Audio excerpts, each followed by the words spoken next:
আমার প্রিয় ছাত্রছাত্রীরা, স্বপ্নস্মৃতি কোচিং সেন্টারের ইউটিউব চ্যানেলের পক্ষ থেকে আমি মৃত্যুঞ্জয় মাইতি তোমাদের সবাইকে জানাই স্বাগত।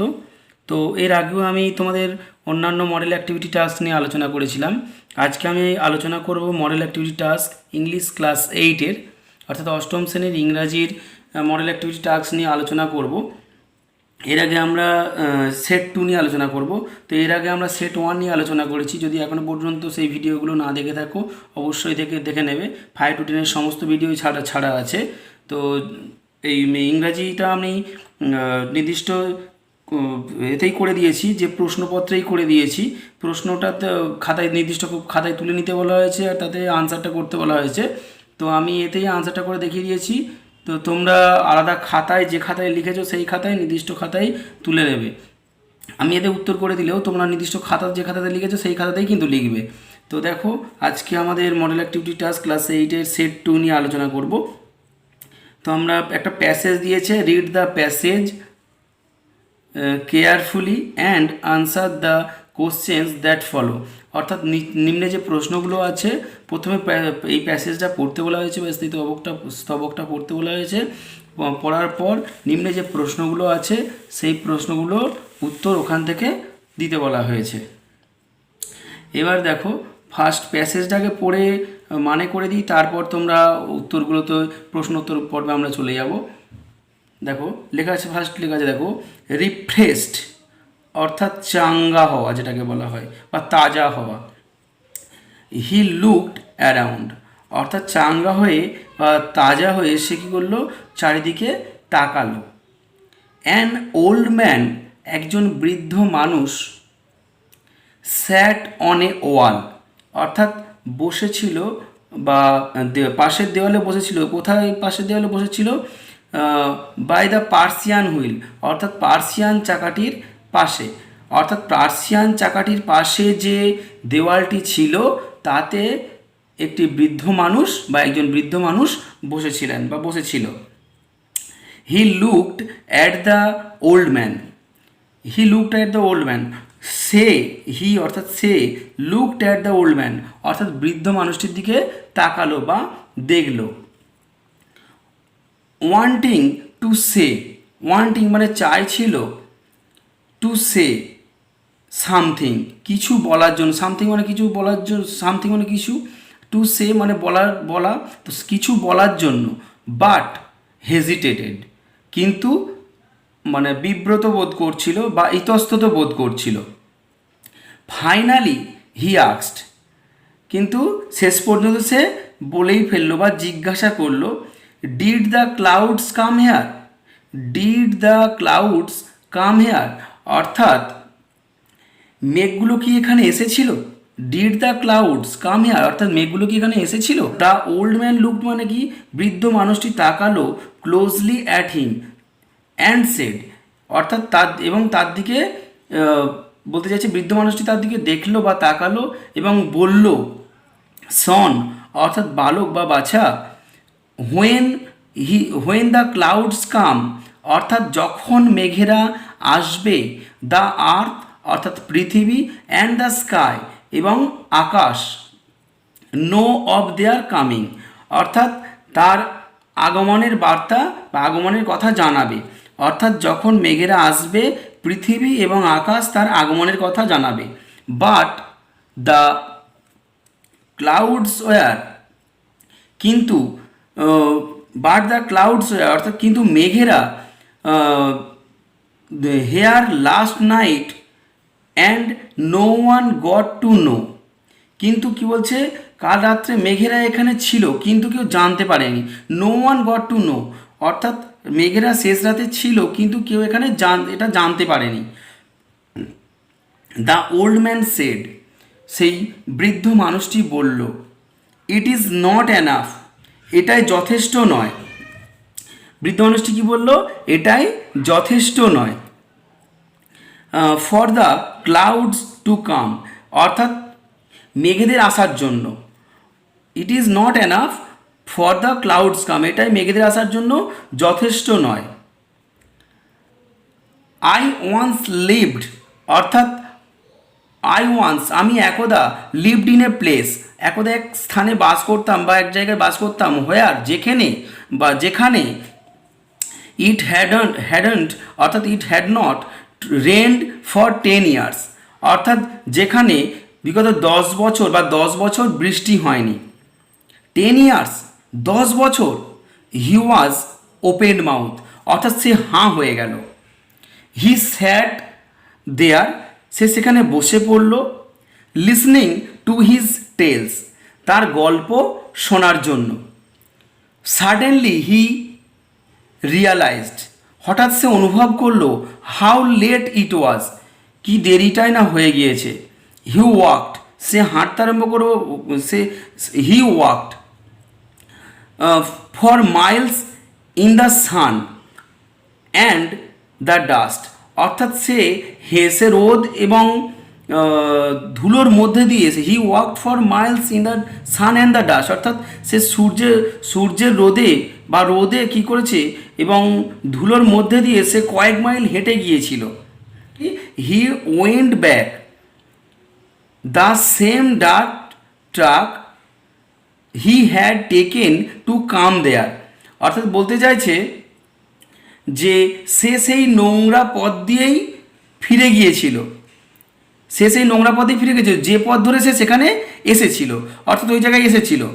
The sun was still fiercely hot, but when he reached the mud hut, the sun was still fiercely hot, অর্থাৎ যে তখন প্রচণ্ড রৌদ্র ছিল, বাট কিন্তু হোয়েন হি রিচড, কিন্তু যখন সে পৌঁছালো দ্য মাড হাট, অর্থাৎ সেই মাটির কুঁড়ে ঘরে, হি ফেল্ট, সে অনুভব করলো, a nip in the air and the earth was damp underfoot, অর্থাৎ সে অনুভব করলো একটা ঠান্ডা ভাব, বাতাসে ঠান্ডা ভাব অনুভব করলো।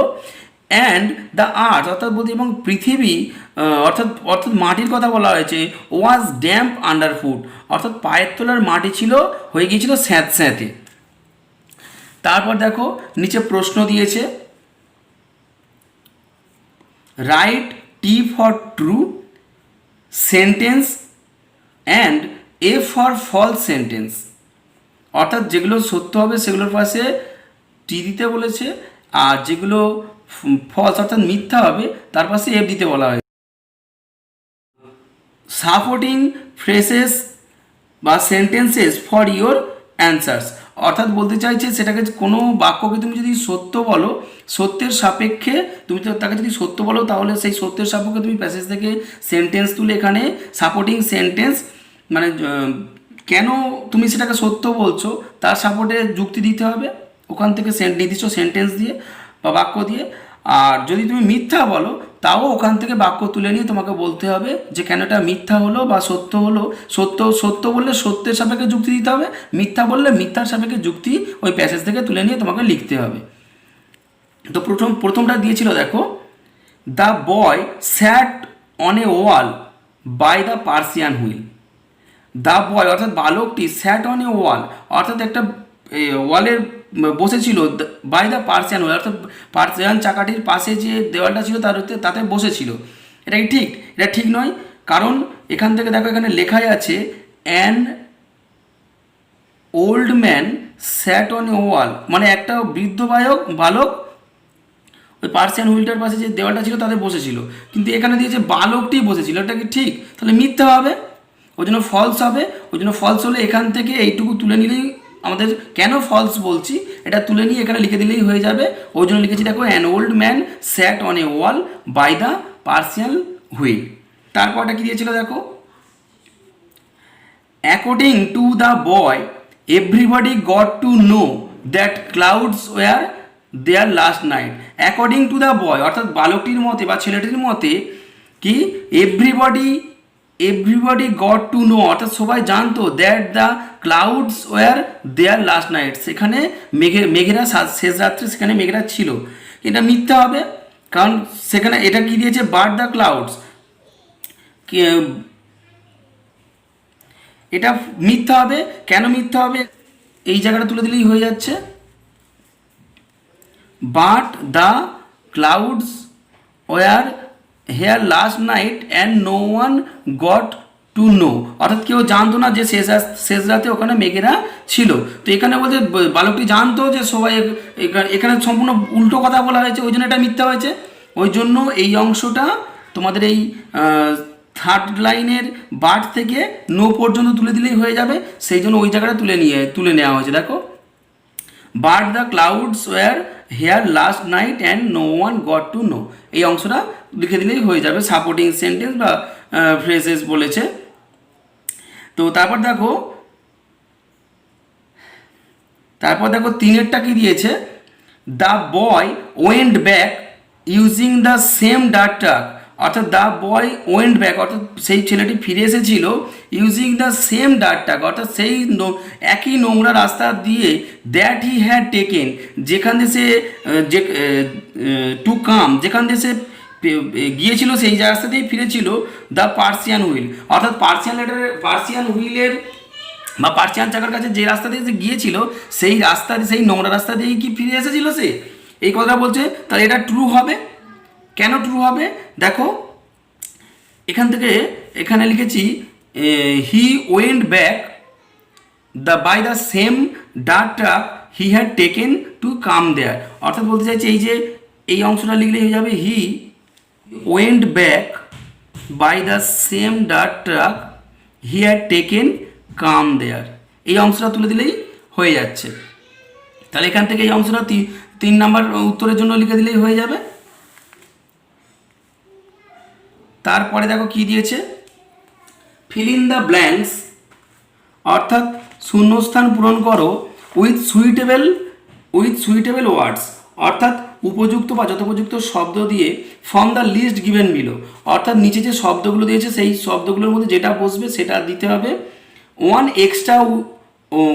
এক্সট্রা ওয়ার্ড ইজ গিভেন, একটা এক্সট্রা বা একটা বেশি করে শব্দ তোমাদের জন্য দেওয়া আছে, অর্থাৎ এখানে 2টো শূন্যস্থান দিয়েছে কিন্তু 3টে শব্দ দিয়েছে, থার্মোস দিয়েছে, টোগেদার দিয়েছে আর অ্যাংসাস দিয়েছে। 3টে শব্দের মধ্যে যে দুটো বসবে সেটা লিখতে হবে, একটা এক্সট্রা হবে। তো এখানে লিখে দিয়েছি দেখো, in the last summer vacation I went A trekking with my parents on the way heavy snowfall started we spend some, এখান থেকে অ্যাংসাস হবে, এই অ্যাংসাসটা ফার্স্ট, এই অ্যাংসাসটা লিখেছি moments under a tree, hour guide offered us hot coffee from his thermos flask, মানে কি অর্থাৎ বলতে চাইছে in the last summer vacation অর্থাৎ শেষ গরমের ছুটিতে বা গ্রীষ্মের ছুটিতে I went back the trekking with my parents, অর্থাৎ আমি আমার অভিভাবকদের সঙ্গে কি বেরিয়েছিলাম, on the way heavy snowfall started, অর্থাৎ বলতে চাইছে যে সেখানে সেই পথে সেই জায়গায় কি হয়েছে, ইন দ্য ওয়ে অর্থাৎ পথে কি হচ্ছে মানে তুষার বৃষ্টি শুরু হয়েছিল, প্রচণ্ড পরিমাণে তুষার বৃষ্টি তুষার বৃষ্টি শুরু হয়েছিল। উই স্পেন্ড সাম অ্যাংসাস শব্দটির অর্থ কি, উদ্বিগ্ন বা ভীতিকর পরিস্থিতি বা শঙ্কাজনক, চিন্তাগ্রস্ত বা দুশ্চিন্তাগ্রস্ত বা চিন্তিত, যা ইচ্ছা, অস্বস্তিকর মোমেন্টস মানে মুহূর্ত, আন্ডার এ ট্রি অর্থাৎ একটা গাছের তলায় যখন তারা ছিল আর কি। আওয়ার গাইড অফার্ড, গাইড অর্থে বলতে চাইছে যে যিনি পথ দেখাচ্ছেন আর কি, যেখানেই বেড়াতে যাও সেখানে একজন করে পার্বত্য অঞ্চল হোক কিংবা অন্যান্য জায়গায় যেখানে বেড়াতে যাবে সেখানে একজন করে গাইড বা একজন করে ব্যক্তি থাকে যে পথ দেখিয়ে নিয়ে যায়, পথ প্রদর্শক বলা যায়, সেই পথ প্রদর্শক বা অগ্রদূত বলা যায় যিনি পথ দেখিয়ে নিয়ে যান। অফার্ড আস হট কফি অর্থাৎ গরম কফি বা উষ্ণ কফি কি ফ্রম হিজ থার্মোস ফ্ল্যাক্স মানে কি, থার্মোস তাকেই বলা, থার্মোস ফ্ল্যাক্স যাকে বলে যাতে গরম জিনিসপত্র গরম থাকে, সেই থার্মোস ফ্ল্যাক্স, ওই জন্য থার্মোস দেওয়া হয়েছে এখানে, আর এটা হচ্ছে অ্যাংসাস হয়েছে। তারপর দেখো 3টা কি দিয়েছে, imagine your self in an express train, imagine মানে কল্পনা করো, ইয়োর সেলফ অর্থাৎ তুমি নিজের মতন করে ইন অ্যান এক্সপ্রেস ট্রেন, অর্থাৎ একটা এক্সপ্রেস ট্রেনে কি হয়েছে, ইট ইজ এক্সপ্রেস ট্রেনে তুমি কি করছো, এক্সপ্রেস ট্রেনে আছো বা ছিলে, ইট ইজ মিড নাইট, এটা ছিল মধ্যরাত্রি, one of your co passengers, অর্থাৎ একজন তোমার সহযাত্রী, হু ইজ ট্রাভেলিং, যে কিনা তোমার সঙ্গে একসঙ্গে যাচ্ছিল, ট্রাভেলিং করছিল, alone suddenly has got high fever, যে কিনা একাকী ছিল, হঠাৎ তার কী হয়েছে, তার জ্বর হয়েছিল বা হাই ফিভার, অত্যন্ত জ্বরাগ্রস্ত হয়ে গিয়েছিল, জ্বর উঠেছিল। Now write in about 80 words, এখন লেখো 80টি শব্দ, on the what you should do at this moment, অর্থাৎ সেই মুহূর্তে কী ঘটেছিল সেই সম্পর্কে তোমাকে 80টি শব্দে একটা প্যাসেজ লিখতে বলা হয়েছে, রাইটিং করতে দেওয়া হয়েছে। তো দেখো আমি তোমাদের এটা পড়ে শোনাচ্ছি। Last summer I was returning from Darjeeling via Duronto Express with my friends, অর্থাৎ শেষ গ্রীষ্মে কী করেছিলাম, আই ওয়াজ রিটার্নিং, আমি ফিরছিলাম ফ্রম দার্জিলিং থেকে ভায়া দুরন্ত এক্সপ্রেসে উইথ মাই ফ্রেন্ডস, অর্থাৎ আমি আমার বন্ধুদের সঙ্গে, ইট ওয়াজ মিড নাইট, এটা ছিল মধ্যরাত্রি, and all the co passengers, এবং সমস্ত কি বলছে সহযাত্রীরা, অফ আওয়ার কম্পার্টমেন্ট, অর্থাৎ যে রুমে, ট্রেনের তো আলাদা আলাদা বগি হয়, সেই বগিতে কী বলছে বা সেই কম্পার্টমেন্টে ওয়ার স্লিপিং, অর্থাৎ তারা ঘুমিয়ে পড়েছিল।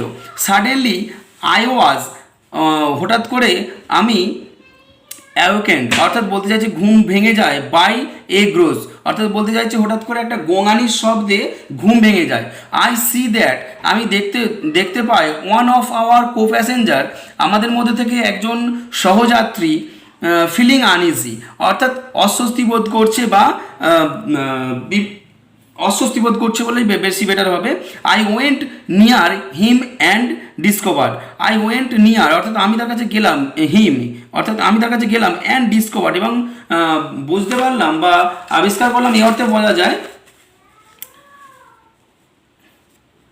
কি, দ্যাট অ্যান ওল্ড ম্যান, যে একটি বৃদ্ধ ব্যক্তি, গট হাই ফিভার, যার কিনা অত্যন্ত জ্বর উঠেছিল। Then I called my friends, তারপর আমি আমার বন্ধুদের ডাকলাম, and gave him a paracetamol, এবং তাকে দিলাম একটা প্যারাসিটামল, জ্বরের ট্যাবলেট, যে গা হাত পা যন্ত্রণা বা জ্বরের ট্যাবলেট যেটাকে বলা হয় paracetamol, and covered with a blanket, এবং তাকে ঢেকে দিলাম একটা ব্ল্যাঙ্কেট দিয়ে বা কাঁথা দিয়ে বা কম্বল দিয়ে যেটাকে বলা হয় ঢেকে দিলাম। তো আফটার 1 আওয়ার, এক ঘন্টা পরে, হিজ ফিভার হ্যাড গান, তারপর তার জ্বর চলে যায়, অ্যান্ড উই আর হ্যাপি, এবং আমরা খুশি হই, টু সি হিম ওয়েল, তাকে ভালো হতে দেখে বা তাকে ভালো থাকতে দেখে আমরা খুব খুশি হই। তো এখন তোমাদের যে কটা কোশ্চেন দেওয়া হয়েছিল ক্লাস 8-এর মডেল অ্যাক্টিভিটিটা, আজকে সবগুলো নিয়েই আলোচনা করলাম, মডেল অ্যাক্টিভিটি সেট 2 এর আলোচনা করলাম। আবার পরবর্তীতে দেখা হবে নতুন কোনো বিষয় নিয়ে, নতুন কোনো ভিডিওতে। তো সুস্থ থেকো, ভালো থেকো।